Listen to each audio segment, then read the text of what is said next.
দেখুন, এই যে বিএসএফ জওয়ান পূর্ণম কুমার সাউ, সে পাকিস্তানের হাত থেকে ছাড়া পেয়ে এদেশে পৌঁছে গেছেন, ভারতবর্ষে অর্থাৎ ভারতবর্ষে এসে গেছেন।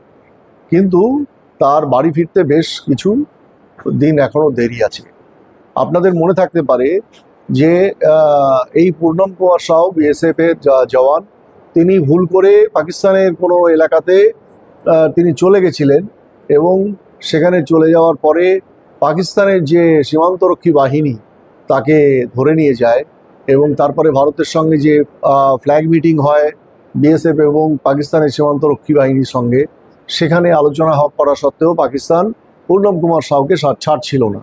তারপরে যুদ্ধের পরিস্থিতি তৈরি হয়, পহেলগামের ঘটনা ঘটে, তারপরে ধীরে ধীরে বিভিন্ন রকমের পদ্ধতি তৈরি হয় এবং যুদ্ধের সিজ ওয়ার শেষ হয়ে যায়। তারপরে পূর্ণম কুমার সাউকে পাকিস্তান ছেড়ে দেয় এবং পূর্ণম কুমার সাউ আমাদের এদেশে চলে আসে। কিন্তু তাকে এখনও কলকাতা অর্থাৎ তার বাড়ি রিসরাতে আসতে এখনও বেশ কিছুদিন সময় লাগবে, এবং সেই জন্যে তার বাড়ির লোক উদ্বিগ্ন।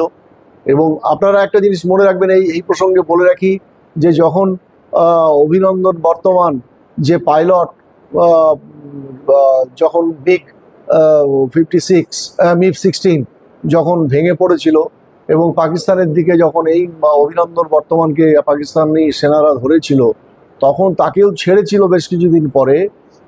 এবং সে যখন ভারতবর্ষে এসেছিল, তারও বিভিন্ন রকমের মেডিকেল টেস্ট হয়েছিল।